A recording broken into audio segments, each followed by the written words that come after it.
찬송가 258장, 샘물과 같은 보혈은 찬송 부르심으로 하나님께 영광 올려드리겠습니다. 샘물과 같은 보혈은 주님의 피로다. 보혈의 죄를 씻으면 정하게 되겠네. 정하게 되겠네.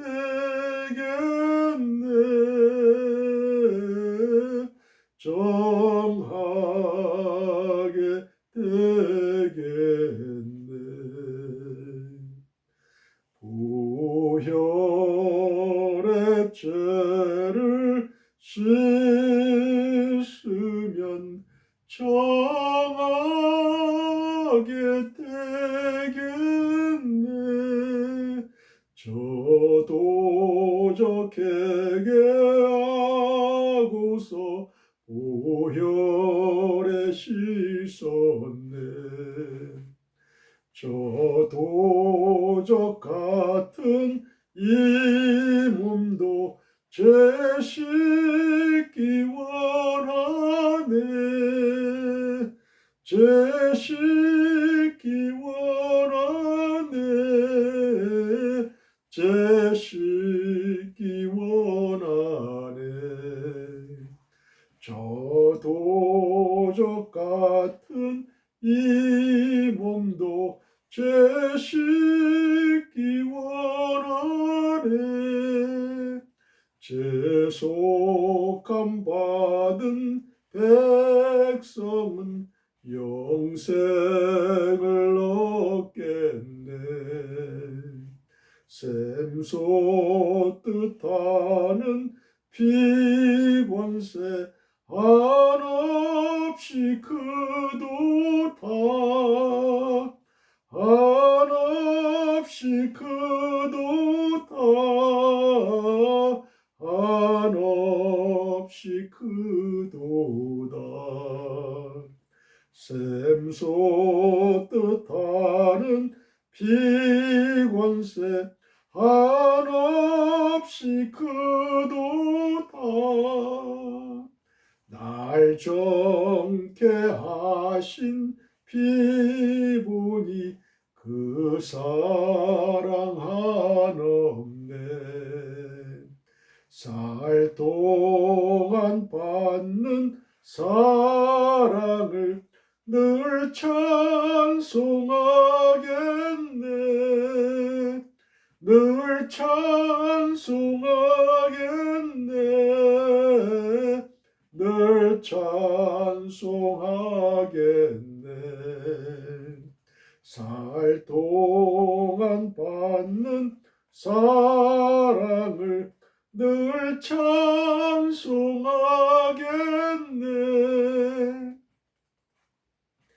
이후에 천국 올라가 더 좋은 노래로 날 구속하신 은혜를 늘 찬송하겠네. 늘 찬송하겠네. 늘 찬송하겠네. 날 구속하신 은혜를 늘 찬송하겠네.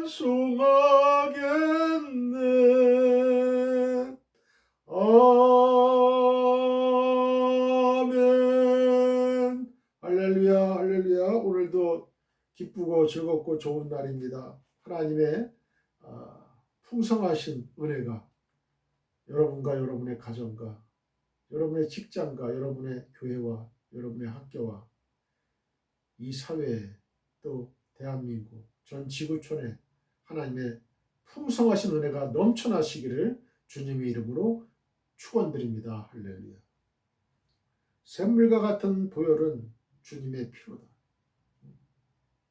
샘물과 같은 보혈, 샘물은 뭐예요?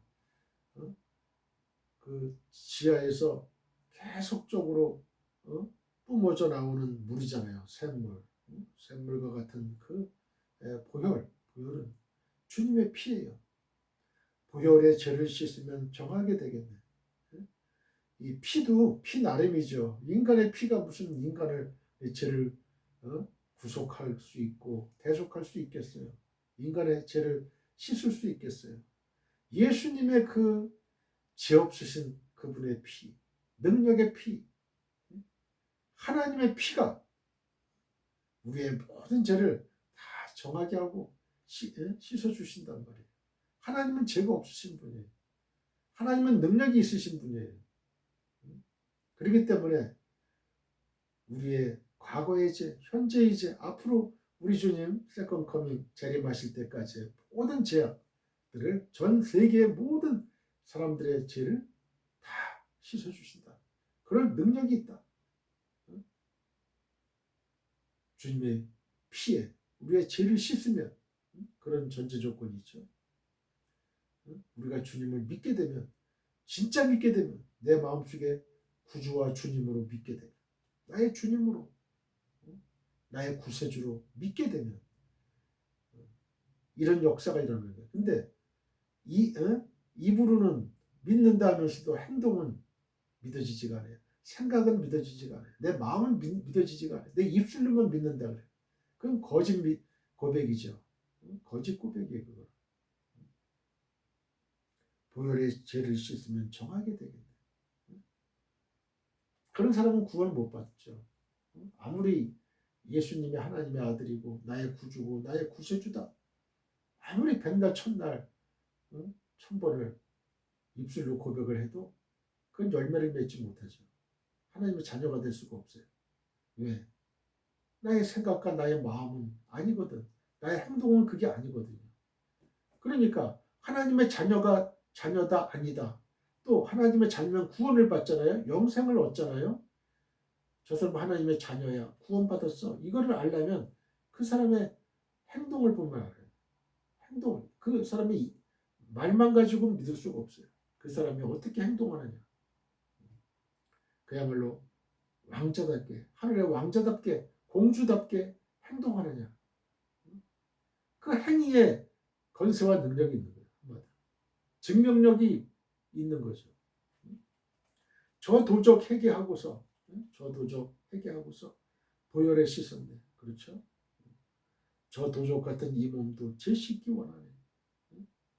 우리가 이 땅에서 이 도적을 보면요, 예수님의 그 십자가의 강도에 그 중에 한 사람은 구원받았잖아요. 네가 오늘 나와 함께 낙원에 있으리라. 주님, 저는 주님 믿습니다. 저를 구원해 주세요. 그 사람의 그 입술의 고백은 진심이었던 말이죠. 그걸 예수님은 아시는 거예요.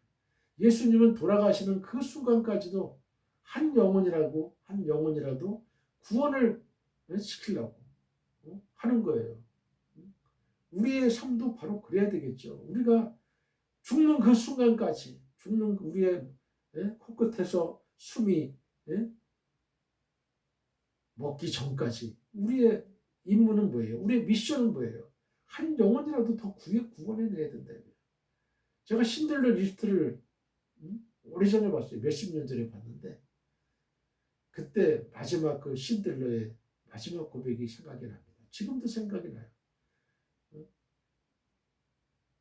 내가 이 반지를, 이 시계를 팔았더라면 몇 사람을 더 구원해 냈을 텐데, 빼냈을 텐데, 그 수용소에서 빼냈을 텐데, 그 지옥 같은 그 현실에서 지금 아우슈비츠 그 형무소에서 유대인들이 지금 가스실에서 지금 대기하고 있어요. 죽음의 대기 행렬이 있다고. 거기서 구원해냈을 텐데. 바로 그 심정이 우리의 심정이 돼야 되지 않을까 그렇게 생각이 됐어요. 우리가 이 땅에 살면서 신들러처럼 내가 이 반지, 나의 이 시계, 여러분의 예? 있는 거 그거를 팔아서 남을 섬기고 봉사하고 희생했더라면 한 영혼이라도 더 구원했을 텐데 그런 안타까운 영혼 구령의 심정을 하나님은 기뻐하셔요. 하나님은 기뻐하신다고요. 하나님이 기뻐하시고 하나님이 사랑하시는 사람들이 다 되시길 바랍니다. 우리가 구원받는다는 게 우리가 꼭 죽어가지고 천국에 가는 것만이 구원이 아니에요. 그게 우리가 현재 살아있는 이 생에서 우리가 예수를 닮는 거예요. 예수님처럼 되는 거예요. 그게 구원이에요. 그게 구원. 그게 구원이라고. 하나님의 말씀에 100% 순종하면서 내가 하나님을 닮고 그리하여 작은 예수가 되는 거. 이게 구원이에요. 그게 구원이에요.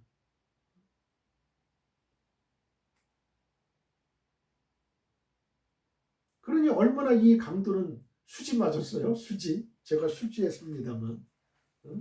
제가 수지했습니다만 얼마나 수지 맞은 인생이야.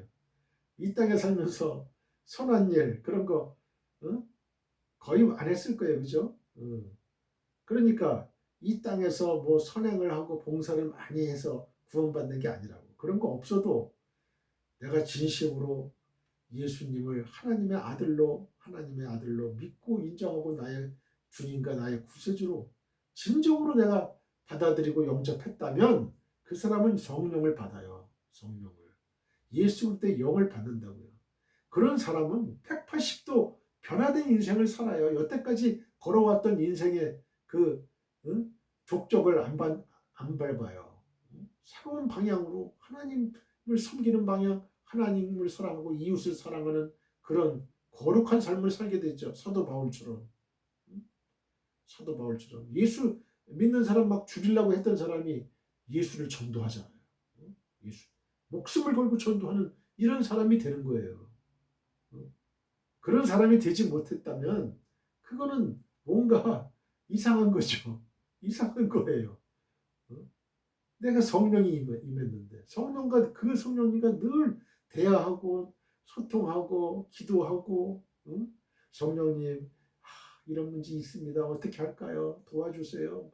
이렇게 성령과 교제하고 교통하고 하나님 말씀을 읽고 하나님 말씀을 또 묵상하고 되새김질하고 기도하고 찬양하고 이런 사람한테 무엇이 두려움이 되겠어요.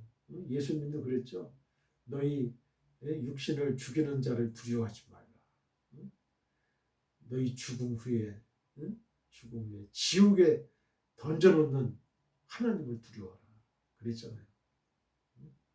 그래서 예수 믿는 사람들이 그렇게 순교하는 거예요. 그래서 그런 믿음 때문에 네로 왕제 시대 때 또 그 원형 경기장에서 사자의 밥이 되고 그 우유 젖바는 아이를 안고 또 순교했어요. 얘야 조금만 기다려. 요것만 기다리면 잠깐만 기다리면 우리는 천국으로 간다. 우리의 영혼은 천국으로 간다. 거룩한 순교자들의 그 찬양이 끊이지가 않고 그들은 천국을 갔습니다. 그러니 사탄이가 우리를 괴롭히는 것은 사탄의 추종자들이 우리를 괴롭히는 건 이 땅에서의 일에서 밖에는 괴롭힐 수가 없어요. 여러분, 그러한 하나님의 거룩한 성도들이 되겠습니까? 저 이 방송을 시청하는 분들은 다 이와 같은 순교의 성도, 순교자의 상을 받는 그런 성도들이 다 될 줄 믿습니다. 다 될 줄 믿어요. 왜냐하면 저 이태호 목사가 거짓말하는 사람이 아니거든요. 하나님 말씀 그대로 전합니다. 근데 하나님 말씀의 씨가 뿌려지는데 이 성령을 못 받을 수가 없어요. 그리고 성령의 씨를 받으면 변화되지 않을 수가 없어요. 우리의 삶이. 그동안에 우리의 삶이 돈을 추구하고 섹스를 추구하고 뭐 권력을 추구하고 명예를 추구했던 그 삶이 이제는 예수 그리스도의 영광, 하나님의 영광을 위해서 땅끝까지 복음 증인되는 이 삶으로 놀라운 변화가 일어나는 거예요. 그건 나이가 어리든지 나이가 들었든지 그건 상관이 없어요. 그야말로 든든한 후원자가 있잖아요. 후원자. 나를 도와주는 헬퍼가 있잖아요. 뭐가 두려워하겠어요? 뭘 두려워하겠어요? 그런 용기와 배짱을 갖는 거예요. 믿음의 사람은 뭔가 틀려요. 뭔가 틀려. 환경을 탓하지 않아요. 환경을 그냥 의지하지 않아요. 오직 살아계신 야훼 하나님만 의지하는 거예요. 하나님만 의지하는 거예요. 여러분이 어떤 공경에 처해 있든지 사람 의지하지 말아요. 사람 찾아가지 말아요. 기도하세요. 하나님께 기도하세요. 그러면 반드시 하나님이 열린 문을 주실 겁니다. 여러분에게. 그게 진리예요. 여러분. 이 간단한 진리, 이 진리를 믿지 못해서 사람들이 예수님이 부활했느냐, 어떻게 천지가 창조됐느냐, 말씀으로 천지가 창조됐느냐, 예수님이 어떻게 갈릴리 호수를 걸어갔느냐, 뭐 바람과 그 파도가 어떻게 순종하느냐, 뭐 홍해수를 어떻게 홍해바다를 가르고 건넜느냐, 뭐 어떻게 예수님이 동정녀 마리아에게 잉태돼서 탄생할 수 있느냐, 뭐 예수님이 어떻게 하여튼 뭐 그런 기적을 일으킬 수 있느냐, 이거 자유주의 신학자들은 다 압니다. 이거 다 압니다. 자신들의 이성과 경험과 논리적으로 이해되는 부분만 딱 잡아가지고 뽑아가지고 믿으려고 하는 거예요. 그러면 안 되는 거죠. 죄속함 받은 백성은 영생을 얻겠네. 영생이라는 게 뭐예요? 살아계신 하나님을 아는 거. 그게 영생이에요. 살아계신 하나님을 알고 우리가 교제하고 친밀해지고 이게 영생이에요. 하나님을 아는 거예요. 하나님을 알게 되면 어떻게 돼요? 우리가 하나님께 기도하게 되고 또 기도하게 되면 어떻게 돼요? 사귐이 있게 되고 코이노니아가 있게 되고 그리고 친밀해지죠. 그게 용성이에요. 그게 용성. 영원한 생명을 얻는 거예요. 영생을 얻겠네. 진시황도 이 영생을 얻지 못했어요. 불로초를 아무리 먹어도 영생을 할 수가 없어요. 사람 죽으면 끝나는 거예요. 근데 예수님은 죽었어. 죽었는데 다시 사셨다 이거죠. 죽은 지 3일 만에 다시 사셨다. 역사상에 죽은 지 3일 만에 다시 부활하신 분은 예수님밖에 없어요. 이게 틀린 거예요. 이거에. 그래서 예수를 믿는 거예요. 그래서 예수를 믿는 거예요. 그렇지 않으면 왜 우리가 예수를 믿어요? 우리의 시간과 정력과 모든 물질을 다 총동원해서 바보처럼 이 세상에서 즐기지도 못하고 육체적인 향락도 못 느끼고 그러나 이 모든 것보다도 더 큰 하늘의 상급을 바라보고 천국이 있음을 믿고 그래서 우리는 이 세상에서 가장 부유한 자예요. 가장 아름다운 자예요.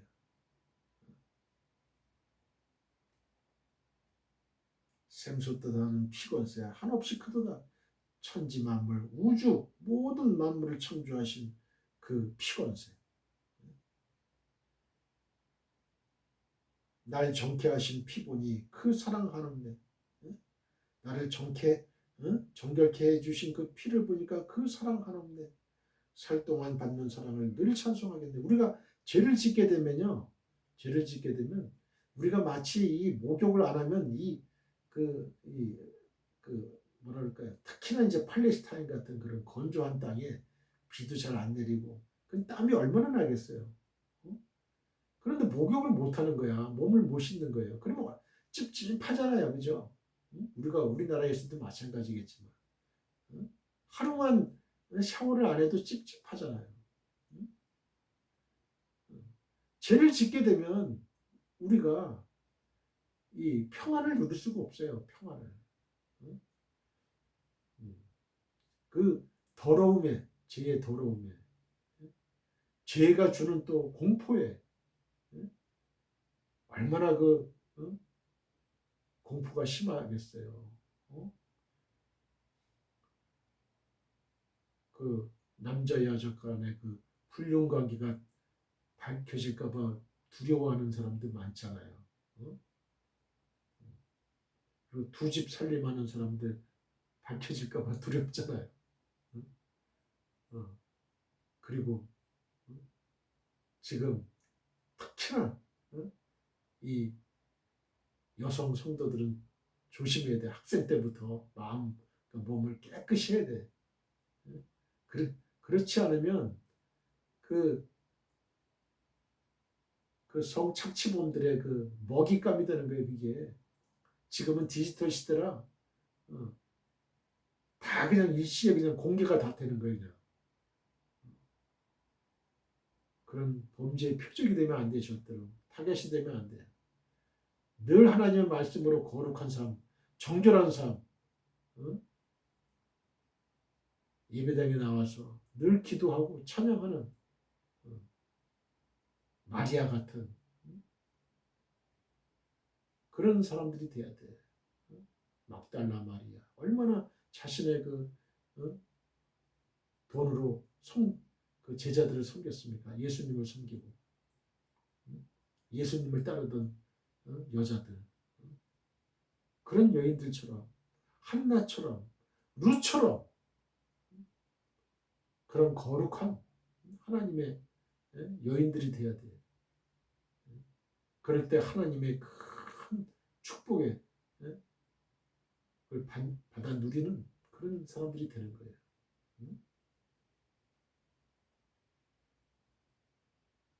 늘 찬송하겠네, 늘 찬송하겠네. 우리 천국은요, 늘 찬송하는 곳이에요. 하나님을 늘 찬송하는 거예요. 하나님의 은혜에 감격해서 찬양하는 거예요. 하나님의 영광을 찬양하는 거예요. 그곳이 바로 천국이에요. 하늘나라예요. 하늘나라를 유대식으로 얘기하면 천국이에요. 천국. 이후에 천국 올라가 더 좋은 노래로 날 구속하신 은혜를 늘 찬송하겠네. 늘 찬송하겠네. 늘 찬송하겠네. 날 구속하신 은혜를 늘 찬송하겠네. 나를 구원해 주셔가지고 이렇게 좋은 천국에 내가 와 있다는 거 너무나 감격스러운 거예요. 그 은혜를 찬송하실 날이 곧 오실 것입니다. 할렐루야.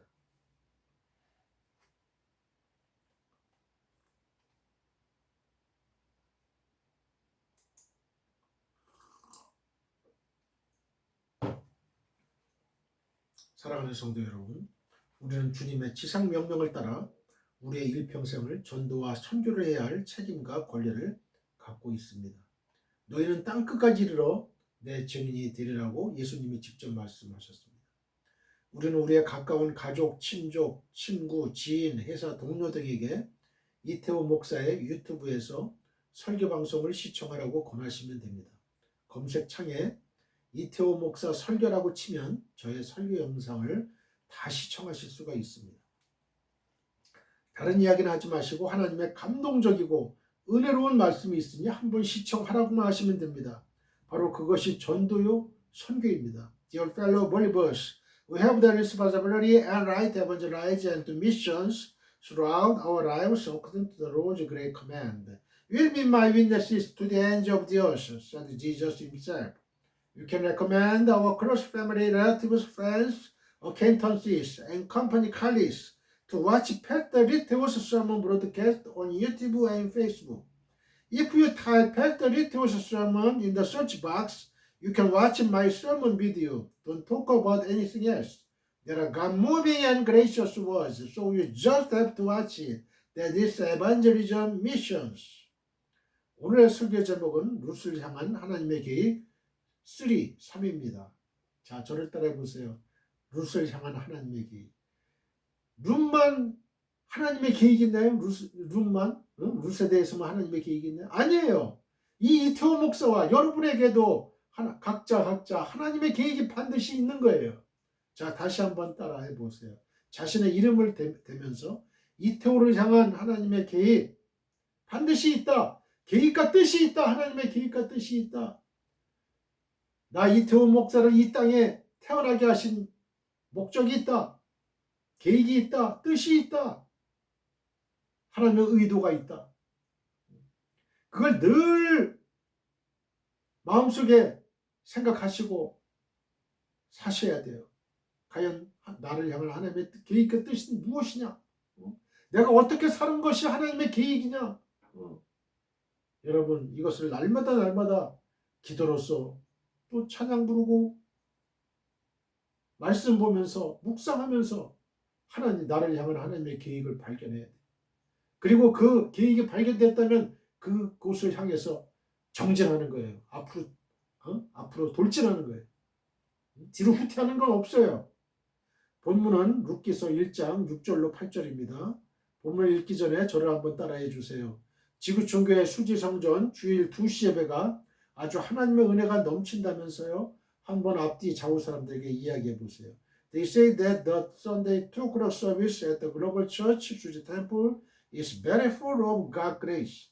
Talk the front, back, left and right people.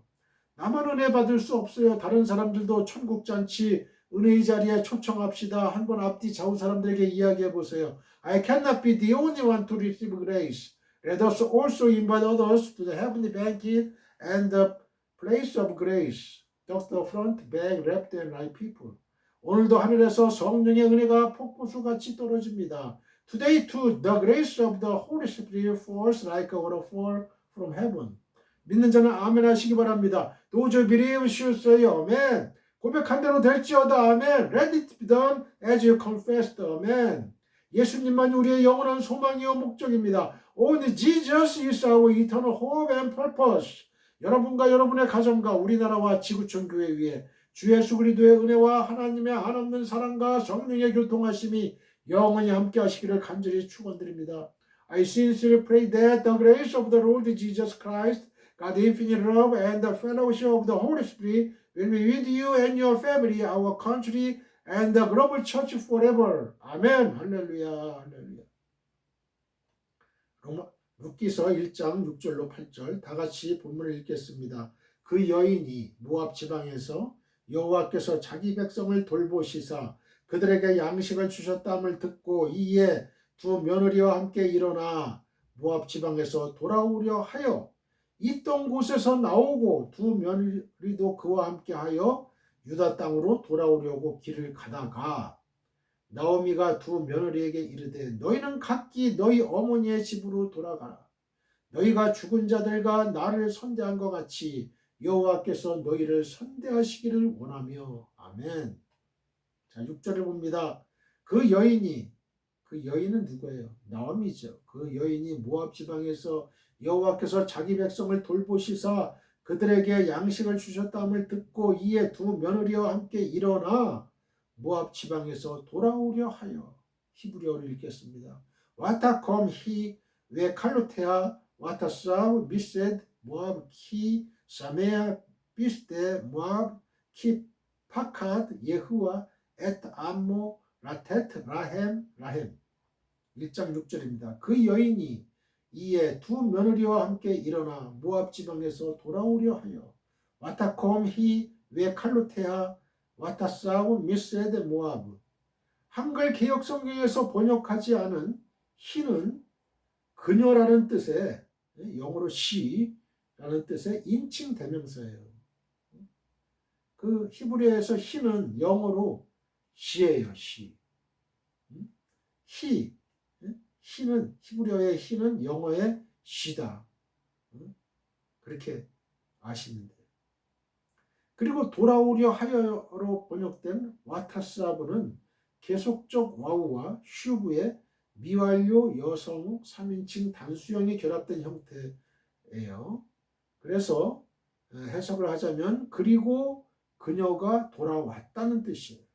따라서 본문을 다시 번역하면 그리고 그녀가 그녀의 자부들과 함께 일어나 모압 지방으로부터 돌아왔다입니다. 본문에 쓰인 동사 와타콤 이에 일어나 이것과 와타사브 돌아오려 하여는 각각 쿰과 슈브의 여성 3인칭 단수형이에요. 그리고 특히 이 와타쿰 뒤에는 여성 단수 대명사 히가 독립적으로 쓰였죠. 이는 한 여자를 강조하는 표현이에요. 모압에서 베들레헴으로 돌아가는 행동의 주체가 바로 나오미였음을 부각시키는 거예요.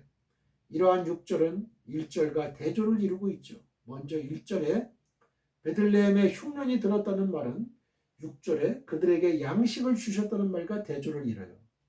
특히 작구적으로 문자적으로 보더라도 베들레헴에서 레헴이 무엇을 뜻하냐? 떡이나 양식을 의미하는 거예요. 그 베들레헴에 양식이 다 떨어지는 기근이 들었다는 1절의 표현과 대조돼 가지고 6절에서는 역시 떡, 양식을 의미한 레헴이라는 단어가 하나님이 그의 백성에게 양식을 주셨다는 문맥에 등장하고 있어요. 그뿐 아니라 1절에서 한 사람이 그의 아내와 두 아들을 데리고 모압 지방에 가서라는 표현은요. 그 여자가 두 자부와 함께 일어나 모압 지방에서 돌아오려 하여와 대조를 이루고 있죠. 그리고 베들레헴을 떠나 모압으로 갔을 때 행동의 주체는 엘리멜렉, 즉 동사가 남성 3인칭 단수로 기록되었는데요. 모압에서 베들레헴으로 돌아올 때 행동의 주체는 나오미, 즉 여성 3인칭 단수 동사가 사용돼 가지고 대조를 이룰 뿐만 아니라 두 아들과 두 자부가 역시 대조를 이뤄요. 결국 룻기서의 저자는 나갔을 때는 베들레헴에서 나갔을 때는 경제력과 부의 상징인 그 남자들이 주체가 돼서 베들레헴을 떠났지만 돌아올 때는 나약하고 힘없는 과부들만 돌아온 것을 이러한 대조를 통해서 선명하게 부각시키고 있죠. 1장 6절을 봅니다. 여호와께서 자기 백성을 돌보시사 파카드 예흐와 에트 암노 돌보시사로 번역된 이 파카드는요 방문하다, 비지트, 그리고 주의 깊게 살펴보다, inspect carefully, 주의 깊게 살펴보다라는 의미를 갖고 있어요. 이런 표현은 하나님께서 십수년 이상이나 기근으로 황폐해져 버린 자기 백성의 땅에 직접 방문해서 양식을 풍성히 주셨음을 매우 생생하게 잘 보여주는 표현이죠. 그리고 이러한 소식은 나오미로 하여금 모압을 떠나 베들레헴으로 돌아가도록 동기를 부여한 거죠. 하나님은 자기 백성이 가장 절망적인 순간, 가장 암울한 순간에 처해 있을 때 잊지 않으시고 찾아오시는 분이에요. 여기서 우리가 알 수 있잖아요. 90세가 되어 자녀를 낳을 소망을 상실했던 사라에게도 하나님은 찾아오셔서 파카드 하셔서 기쁨의 이삭을 주셨고요. 창세기 21장 1절에 애굽 땅에서 바로의 학정과 압제하에 극심한 고통을 당하고 있던 자기 백성 이스라엘에게도 하나님은 파카드 찾아오셨어요. 그들을 애굽의 압제로부터 해방시키셨습니다. 출애굽기 3장 16절. 이처럼 하나님은 자기 백성들의 환난을 방관하시는 분이 아니라 직접 방문하셔서 우리의 고난을 직접 체휼하시고, 체휼이라는 말이 뭐예요? 처지를 이해해서 가볍게 여기는 것, 불쌍히 여기는 것, 이게 체휼이라고 해요. 체휼하시고 우리를 그 고난의 구덩이에서 건져내 주시는 자비로운 분이십니다. 여러분이 지금 어떤 고난의 구덩이에 빠져 있습니까? 경제적인 고난의 구덩이에 빠져 있습니까? 어떤 병에 걸려서 그 병의 구덩이에 빠져 있습니까? 어떤 사람은 인간관계가 잘 안 돼서 그 구덩이에 빠져 있습니까? 어떤 사람은 학업에 그런 구덩이에 빠져 있습니까? 돈의 구덩이에 빠져 있습니까? 가난의 구덩이에 빠져 있습니까? 어떤 구덩이에 빠져 있어요, 여러분? 여러분 그 고난의 구덩이에서 건져내시는 분은 오직 하나님이시래요. 오직 하나님. 1장 6절을 봅니다. 그들에게 양식을 주셨다. 라테트 라헴. 하나님께서 이스라엘을 방문하심으로 이루어진 기쁨이 원어 성경에서는 매우 실감나게 표현되고 있어요. 그것은 그들에게 양식을 주셨다는 본문의 표현을 히브리어로 읽으면 라테트 라헴인데요. 이는 단어의 첫 마디마다 라메드, 이 라메드, 이 꼬불꼬불한 이 라메드가 붙어 있어가지고 발음 라가 계속해서 두으로 읽혀짐으로 인해서 경쾌하고 즐거운 음악적인 효과를 나타내 주는 거예요. 이 두운이라는 건 뭐냐면 이 식구의 첫머리에 같은 음의 글자를 되풀이해서 쓰는 수사법을 얘기해요. 라테트 라헴 라헴, 이 라메드 라메드가 라테트 라헴 라헴 세 번씩이나 이렇게 붙어 있잖아요. 또 맨 뒤에 나오는 양식을에 해당하는 이 라헴은 앞에서도 잠시 설명했지만 베들레헴을 연상시켜요. 베들레헴, 떡집. 이러한 단어들로 구성된 본문을 통해 우리는 기근이 끝난 당시 이스라엘의 상태가 어떠했는지를 짐작할 수 있어요. 마치 라라라의 노래가 흘러나올 만큼 그들에게는 풍요와 기쁨이 넘쳤던 것입니다. 하나님의 자비가 베들레헴에 넘쳤다는 소식을 나오미가 듣고 돌아가기로 한 것도 바로 이런 이유에서였어요. 여러분 같으면 안 그러겠어요? 나는 지금 배고프고 헐벗고 남편 잃고 두 아들 잃고 지쳐 쓰러져 있는데 나의 고향, 내가 떠나왔던 고향 저 베들레헴은 지금 잔치 소리가 랄랄라의 기쁨의 소식이 들려오고 있습니다. 그럴 때 여러분 돌아가야 되겠다. 탕자가 마치 돼지 먹는 지역 열매도 못 먹어가지고 배고픔에 그냥 못 이겨 있을 때 아버지 집으로 돌아가지 않을 수 없잖아요. 여러분이 지금 어떠한 고통의 자리에 있습니까? 고난의 자리에 있습니까? 여러분은 그 자리에 있으면 안 되는 거예요. 하나님의 집으로 여러분이 오셔야 되는 거예요. 그래야 풍요의 잔치에 여러분이 같이 참여할 수 있는 거예요. 기쁨을 누릴 수가 있는 거예요. 하나님의 인애가 넘치는 베들레헴으로 돌아가는 그녀에게는 자신에게도 동일하게 자비를 베푸실 하나님에 대한 소망이 있었을 거예요. 성도들의 비참함과 고난은 언제까지나 계속되지 않아요. 하나님은 그의 백성들의 고통을 즐거워하시지 않으시기 때문에 그래요. 예레미야 애가 3장 33절을 볼까요? 주께서 인생으로 고생하게 하시며 근심하게 하심은 본심이 아니시로다. 본심이 아니에요. 돌아오게 하려고 하나님의 징계, 채찍을 드는 거예요. 여러분, 부모가 그 자식이 나쁜 길로 빠져나갈 때 어떻게 돼요? 징계의 채찍을, 회초리를 들 수밖에 없어요. 다시 돌아오라고, 바른 길로 돌아오라고 채찍을 드는 거예요. 그게 사랑하는 부모의 마음이죠. 바로 마찬가지, 하나님도 마찬가지. 그러므로 고난은 한없이 계속되지 않을 뿐만 아니라 하나님이 그 고난의 현장에 찾아오시기만 하면 그곳은 곧 라라라의 노랫가락이 흘러나올 만큼 기쁨의 장소로 변하게 될 것이라는 소망을 가져야 될 거예요. 하나님은 자기 백성의 고통을 외면치 않으십니다. 자, 저를 따라해 보세요. 하나님은 자기 백성의 고통을 외면치 않으신다. 6절을 보면 나오미가 모압 지방에서 여호와께서 자기 백성을 돌보시사 그들에게 양식을 주셨다 함을 듣고라고 했어요.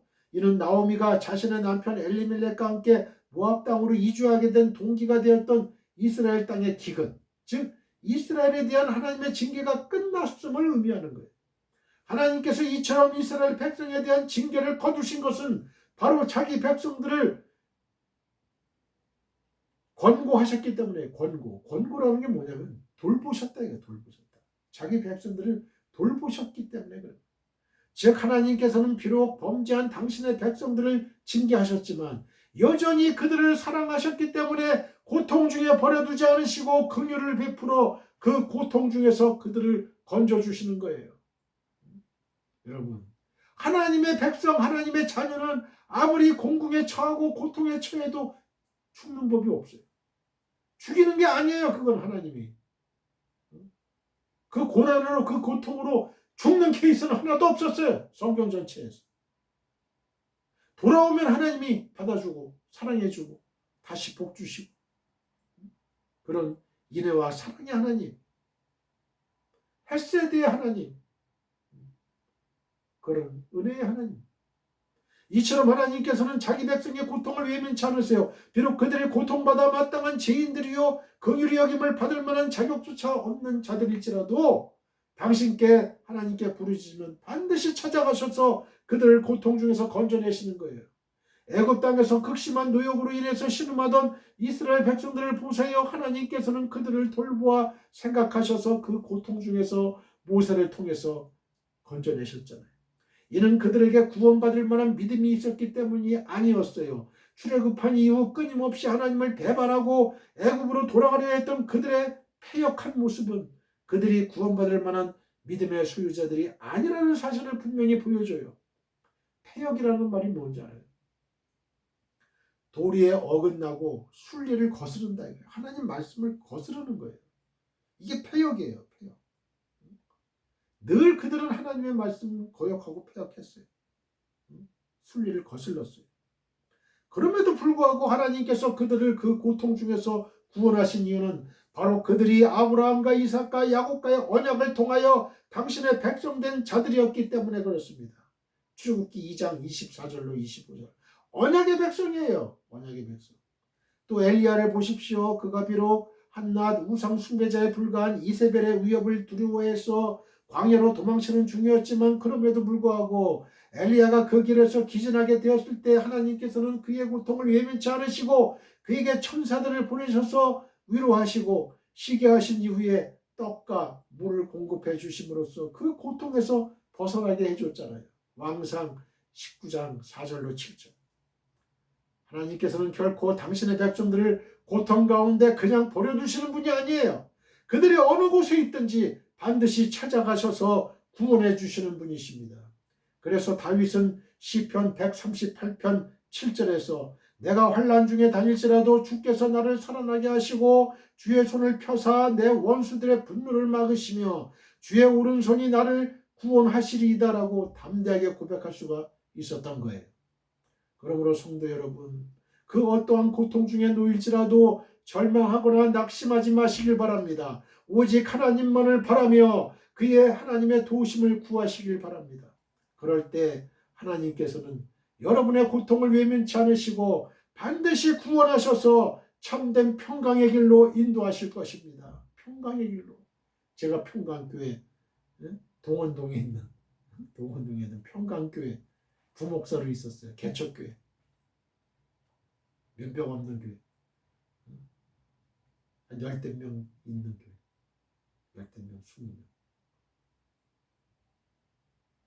평강의 길로. 평강이란 말이 좋잖아요.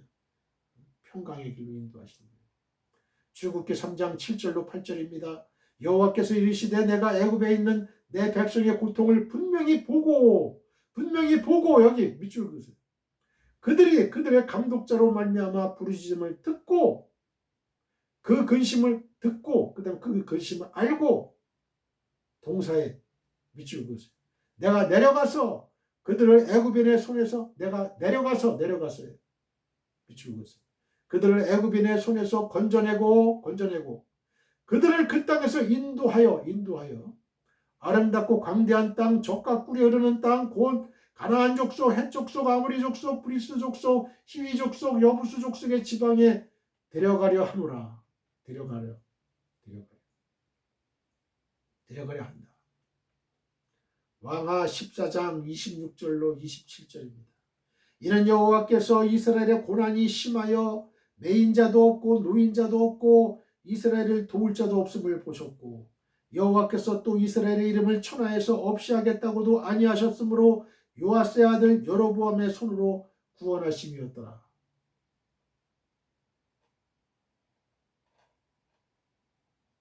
아까 제가 동사에 줄을 치라고 한 거 출애굽기 3장 7절로 8절 거의 그냥 암송을 하세요. 암송. 하나님이 여호와께서 이르시되 하나님이 말씀하셨잖아요. 그리고 고통을 분명히 봤어요. 하나님이. 그리고 부르짖음을 들었어요. 듣고 그 근심을 알고 하나님이 내려가서 예수님 하나님이 내려갔어요. 그리고 애굽인의 손에서 건져내셨어요.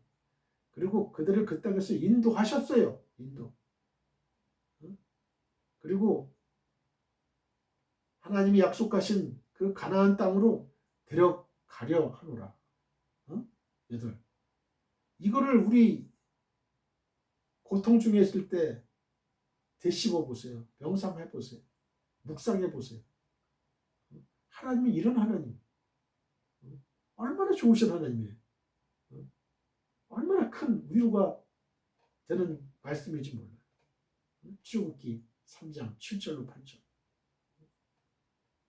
신앙에는 언제나 패자부활의 기회가 있습니다. 자, 저를 따라해 보세요. 신앙에는 언제나 패자부활의 기회가 있다. 6절을 보면 나오면은 하나님께서 이스라엘 백성들을 권고하셔서 그들에게 양식을 주셨다함을 듣고 두 자부들과 함께 고향으로 돌아오려 했다고 했습니다. 이는 이스라엘 백성들이 하나님의 징계에서 벗어나게 된 것과 더불어서 나오미의 신앙도 회복되었음을 암시하는 거예요. 즉 생계를 위하여 약속의 땅을 버리고 하나님의 품을 떠났던 신앙에서 돌아서서 무너진 삶과 상처받은 심령을 하나님 안에서 치유받으려는 그런 신앙으로 회복되게 되었다는 말이에요. 이처럼 신앙은 한 번 실패했다고 해서 영원한 패자로 끝나고 마는 게 아니에요. 비록 유혹에 이끌려서 욕심 때문에 온전한 믿음에서 떠났다고 할지라도 언제든지 하나님의 은혜를 기억하고 하나님께로 돌아오기만 하면 하나님께서는 그의 삶과 신앙을 완전히 회복시켜 주실 것입니다. 예수 그리스도께서는 탕자의 비유를 통하여 이와 같은 사실을 분명히 가르쳐 주셨어요. 즉 아들이 아버지의 재산을 허랑방탕한 생활로 허비하고 탐진했을지라도 그 잘못을 뉘우치고 아버지의 품으로 다시 돌아왔을 때 아들의 지위와 삶을 완전히 회복할 수 있었던 것처럼 비록 실패한 신앙인일지라도 하나님의 은혜를 기억하고 그릇된 삶과 신앙에서 돌이켜 하나님 품으로 돌아오기만 하면 그의 모든 삶과 신앙을 완전히 회복할 수가 있다는 거예요. 누가복음 15장 11절에서 24절. 신앙에 실패한 이스라엘 백성들을 향한 하나님의 다음의 말씀은 이에 대한 분명한 증거가 됩니다. 이사야 1장 18절입니다. 여호와께서 말씀하시되 오라 우리가 서로 변론하자. 너희의 죄가 주홍 같을지라도 눈과 같이 희어질 것이요 진홍같이 붉을지라도 양털같이 희게 되리라. 또 믿음에 실패하고 예수를 3번씩이나 부인했던 베드로가 회개했을 때 주님께서 그를 교회의 중심으로 삼으신 사실도 이에 대한 명백한 증거가 되죠. 신앙에 있어서는 돌이킬 수 없는 실패는 없어요. 하나님께서는 언제나 그 실패를 만회하고 온전한 신앙과 삶을 회복할 수 있는 기회를 주십니다. 문제는 오직 한 번 신앙에 실패했다고 해서 완전히 절망하고 포기하는 데 있는 거예요. 문제가. 그러므로 한 번 신앙에 실패했다고 해서 낙담하거나 절망하지 맙시다. 한 번 신앙에 실패하면요 마귀가 따라와요. 마귀가 속삭여요. 크게 속삭여요. 너 이런 죄를 졌잖아. 너 하나님 말씀 어겼잖아. 너 그 얼굴로 어떻게 하나님 얼굴 배울 수가 있어? 자꾸 하나님과 우리의 관계를 끊어버리려고 해요. 돌아가지 못하게 하는 거. 하나님께 돌아가지 못하게. 이게 마귀의 전략이에요. 저도 그런 시험을 많이 당했죠. 마귀가 그렇게 얘기한다니까요. 이게 제가 꿈에서 얘기하는 게 아니에요. 영적으로 마귀가 찾아와요. 마귀가 죄를 짓게 되면 마귀가 꼭 찾아옵니다. 그 아담과 하와 찾아온 것처럼 꼭 마귀가 찾아와. 이제는 소망이 없노라고 포기하지 맙시다. 하나님은 언제나 실패한 우리들을 향하여 팔을 벌리고 서 계셔요. 그리고 우리에게 말씀하십니다. 이제 돌아오라. 내가 너의 더럽혀진 몸을 씻어주고 너의 상처난 몸과 마음을 치료해 주리라. 너의 죄로 더럽혀진 몸을 내가 씻어준다 이거야. 너의 상처난 몸과 마음을 치료해 줄게.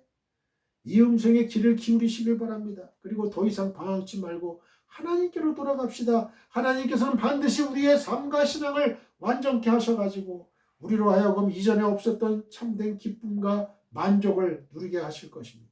역대하 7장 4절. 역대하 7장 14절. 내 이름으로 일컫는 내 백성이 그들의 악한 길에서 떠나 스스로 낮추고 기도하여 내 얼굴을 찾으면 내가 하늘에서 듣고 그들의 죄를 사하고 그들의 땅을 고칠지라. 이사야 55장 7절입니다. 악인은 그의 길을 불의한 자는 그의 생각을 버리고 여호와께로 돌아오라. 그리하면 그가 긍휼히 여기시리라. 우리 하나님께로 돌아오라. 그가 너그럽게 용서하시리라. 이런 용서의 하나님이세요. 마귀가 죄 지었을 때 찾아오면 이간질 시키면 이 말을 얘기하세요. 야, 웃기지 마. 하나님이 용서하신대. 너그럽게 용서하신대. 여호와께로 돌아오라고 하잖아. 악인은 그의 길을 불의한 자는 그의 생각을 버리고 여호와께로 돌아오라고 하잖아. 그러면 그가 긍휼히 여기시리라. 하나님이 나를 불쌍히 여겨주실 거야. 우리 하나님께로 돌아오라. 그가 너그럽게 용서하시리라. 이렇게 말을 하면요, 마귀는 싹 사라져요. 눈 녹듯이 사라져. 더 이상 우리를 괴롭히지 않아. 7절을 봅니다. 있던 곳에서 나오고 두 며느리도 그와 함께하여 유다 땅으로 돌아오려고 길을 가다가 와테치 민 함마콤 아쉘 하예타 삼마 우셋 칼루테아 임마흐 와텔레크나 바테레크 라슈브 엘 에레치 예후다. 1장 7절입니다. 있던 곳에서 나오고 와테치 민 함마콤 아쉘 하예타 삼마.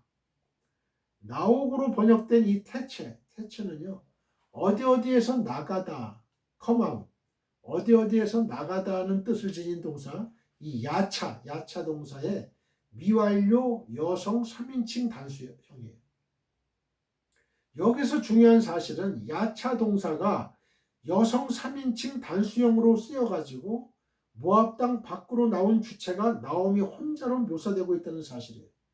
룻기서의 저자는 6절과 7절에 계속하여 단수 동사를 사용해서 돌아가고 슈브, 듣고 사마, 또 출발한 야차, 그 사람이 나오미였음을 강조하고 있는 거예요. 지금 돌아가고 듣고 출발한 사람, 슈브, 사마, 야차 한 사람이 나오미이다.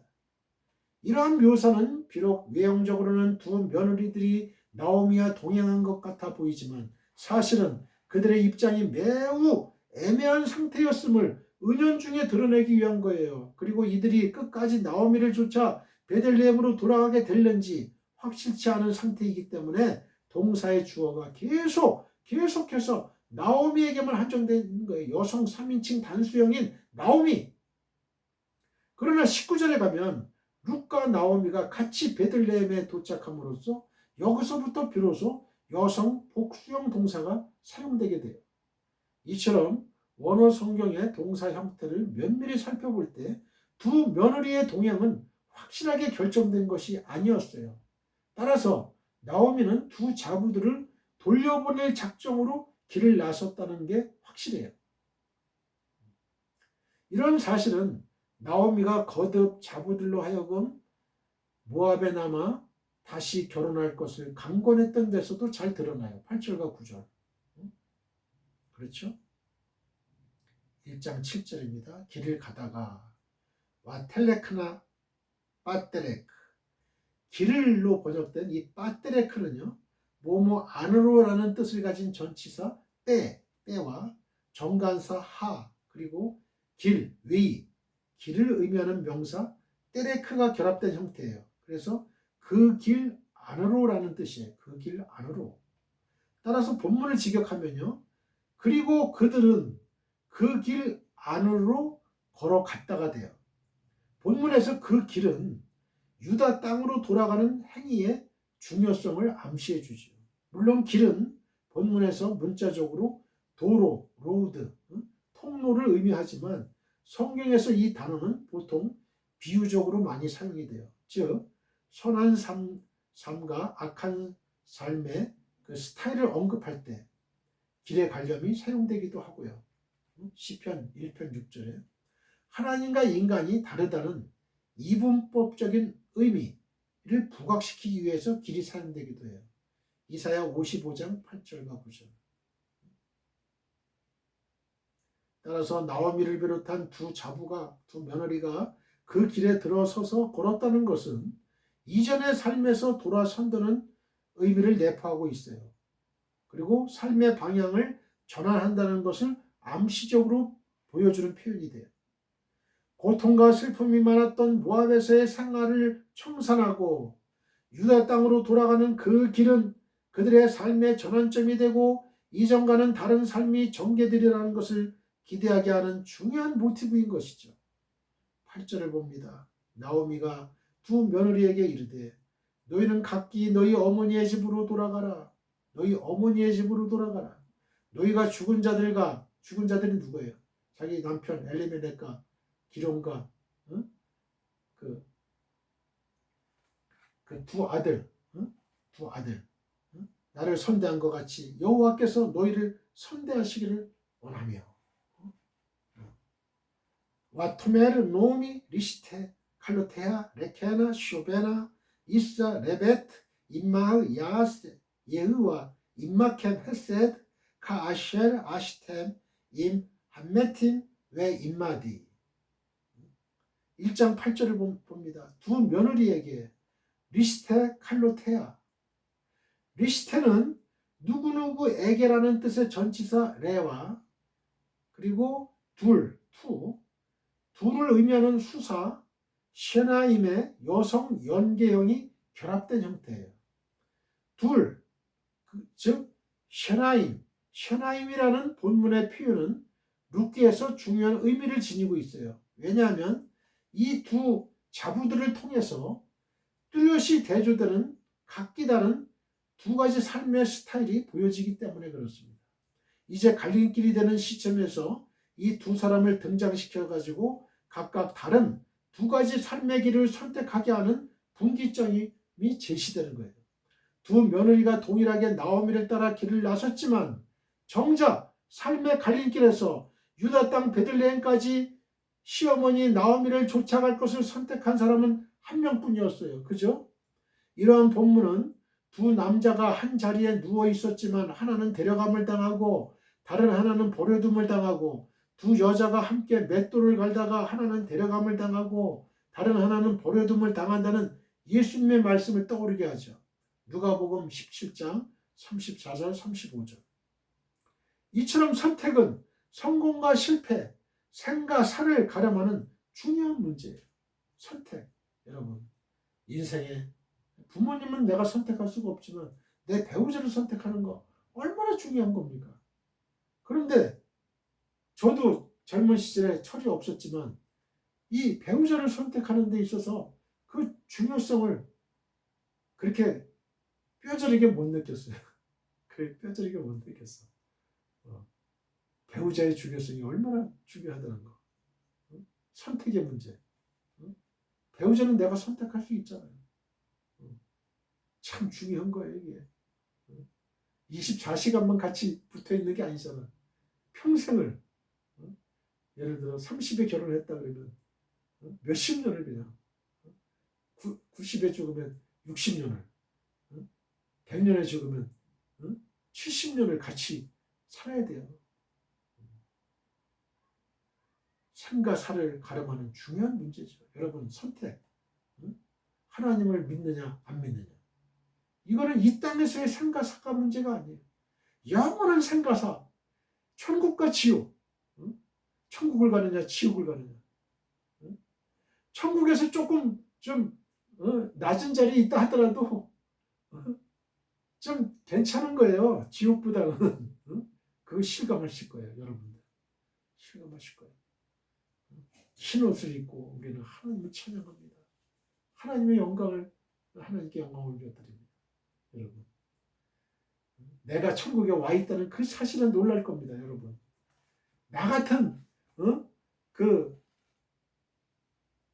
나같이 신앙이 미천한 사람이 이런 하나님이 계신 천국에 와 있다는 사실에 너무나 하나님의 은혜에 감사해서 찬양을 그냥 목청을 돋궈가지고 부를 거예요. 자, 1장 8절을 봅니다. 너희는 돌아가라. 레케나 슈베나. 원어로는요, 두 개의 단어, 즉 가다라는 뜻의 얄라크와 또 돌아오다라는 뜻의 슈브 동사의 명령형 여성 복수형이 사용되었기 때문에 직역을 하면 너희들은 가라, 너희들은 돌아가라란 이중적인 표현이 돼요. 그러나 본문에서 이 얄라크 동사는 슈브 동사 앞에서 주의를 집중시키는 역할을 하기 때문에 의역하자면 자 이제 돌아가라, 이런 뜻이 돼요. 자신을 따르지 말고 각각 자기 곳으로 돌아가라고 하는 한 많은 여인의 낮고 고통스러운 목소리를 통해서 우리는 자신의 고난을 혼자서 감내하면서도 이 며느리들이 행복하기를 바라는 나오미의 애틋한 심정을 엿볼 수 있어요. 여러분, 이렇게 말하기가 쉽지 않잖아요. 시어머니 입장에서. 여러분이 시어머니 입장으로 생각을 해봐요. 남편 죽어, 두 아들 다 죽어. 이제 두 며느리만 남았는데, 야 너희 땅으로 가서, 모압 땅으로 가서 너희 행복을 찾아, 재혼해. 이러기가 쉽겠어요? 그러나 나오미는 믿음의 여성이었어요. 나의 유익만 구하는 사람이 아니었어요. 나의 며느리들, 두 자부, 너희 행복을 찾아 떠나. 나는 노쇠했어. 나는 아무 능력이 없어. 나는 너희들의 짐만 될 뿐이야. 나에게는 소망이 없어. 내가 남편을 이 나이에 다시 얻어가지고 아들을 낳는다 하자. 그래도 어떻게 아이들이 너희의 남편이 될 수 있겠느냐? 너희도 다 늙어버리는데. 그건 있을 수가 없는 얘기고, 너희는 지금 모압 땅으로 가서 너희의 행복을 찾아라. 적어도 시어머니라고 한다면, 신앙인의 시어머니라고 한다면 이런 마음은 가지고 있어야지. 옛날에 우리 시어머니들은 어떻게 했어요? 도망갈까 봐 그냥 잡아놓고, 그죠? 시집 못 가게 그냥. 아주 못됐어요. 못됐어. 나오미 본인의 입장에서는 두 며느리와 함께 유대로 돌아가는 것이 혼자 외롭게 가는 것보다 훨씬 좋은 일이 되겠지만, 그것은 젊은 두 며느리들에게 할 짓이 아니라고 판단하고 며느리들에게 인애를 베풀었던 거예요. 사랑을 베풀었던 거예요. 자비를 베풀었던 거예요. 이것이 바로 크리스찬이에요. 크리스찬. 여러분, 마음을 이렇게 써야 하나님의 복을 받는 거야. 1장 8절, 하나님의 감동을 먹는 거야. 하나님을 감동시켜라. 1장 8절, 너희가 축복을 받으려면 하나님을 감동시켜라. 1장 8절, 각기 너희 어머니의 집으로. 이스다, 레베트, 임마. 구약에서 과부는요 아버지의 집으로 돌아가게 됩니다. 창세기 38장 11절, 레위기 22장 13절. 따라서 어머니의 집으로 돌아가라는 나오미의 표현은 해석상의 어려움을 주었고요. 그러므로 여러 해석들이 제시되었어요. 혹자는 며느리들의 아버지들이 이미 죽었기 때문에 이런 표현을 어머니의 집으로 돌아가라고 하는 표현을 썼다고도 하고, 또 다른 사람은 결혼과 관련돼서 최고의 상담자는 어머니이기 때문에 그렇다고도 하고요.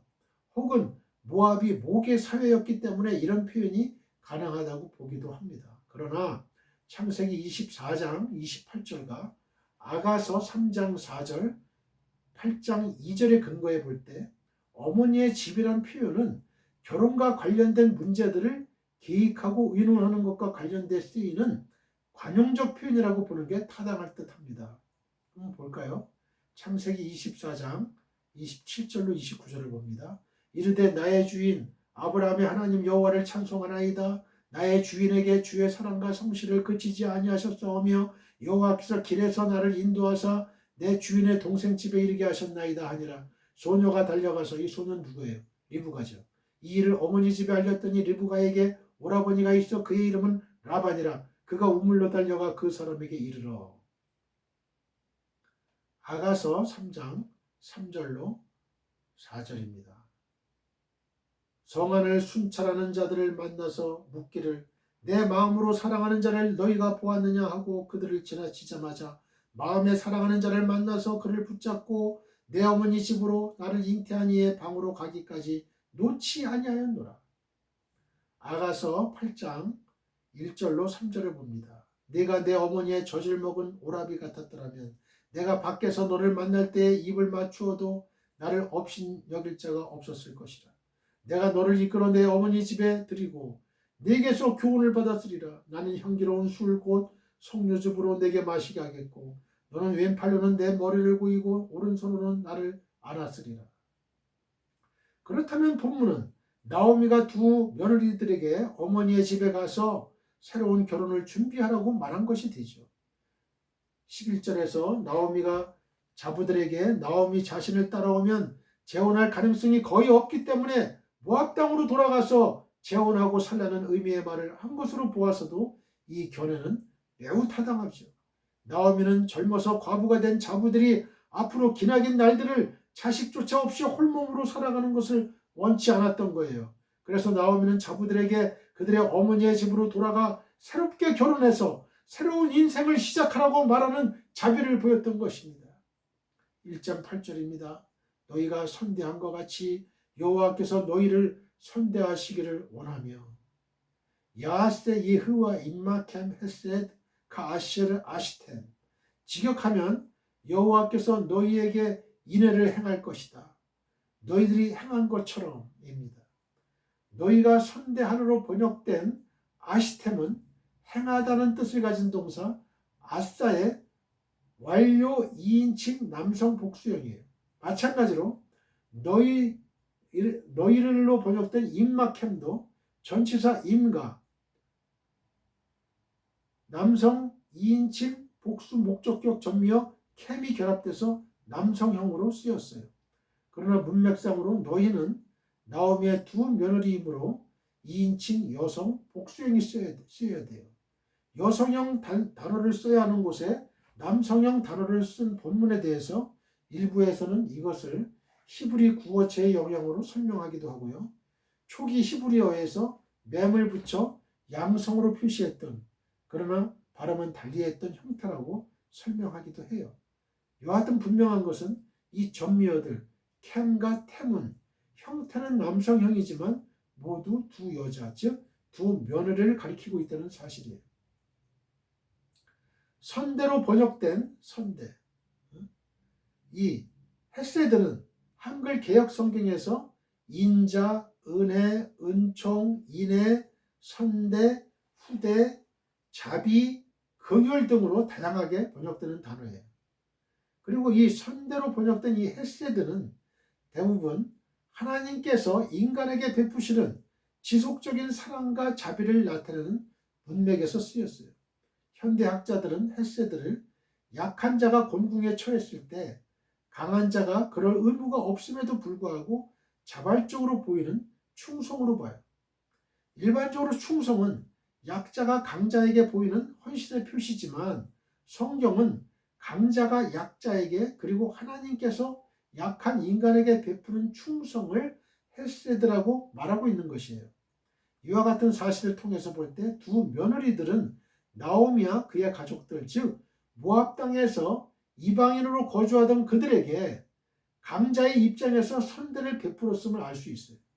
이제 나오미는 자신의 가족에 대한 그녀들의 선대를 하나님이 동일한 선대로 갚아주시기를 원하고 있습니다. 나오미는 하나님의 헤세드를 알고 믿었던 것이죠. 모든 사람에게는 은혜의 길을 선택할 수 있는 기회가 주어져 있습니다. 자, 저를 따라해 보세요. 모든 사람에게는 은혜의 길을 선택할 수 있는 기회가 주어져 있다. 7절과 8절을 보면 나오미는 고향 땅으로 돌아오던 도중에 두 며느리 곧 오르바와 루색에 각자 그들의 어미의 집으로 돌아가라고 권했습니다. 물론 이것은 현실적으로 더 이상 그들에게 어떠한 행복도 보장해 줄 수 없는 자신을 따라오지 말고 각자의 집으로 돌아가서 또 다른 행복을 찾으라고 하는 나오미의 사랑이 담긴 배려였죠. 하지만 또한 이 말은 모압 출신인 두 며느리들에게 모압의 신 그모스와 이스라엘의 신 여호와 하나님 중에 어느 한쪽을 택할 수 있도록 선택의 기회를 준 것이기도 했어요.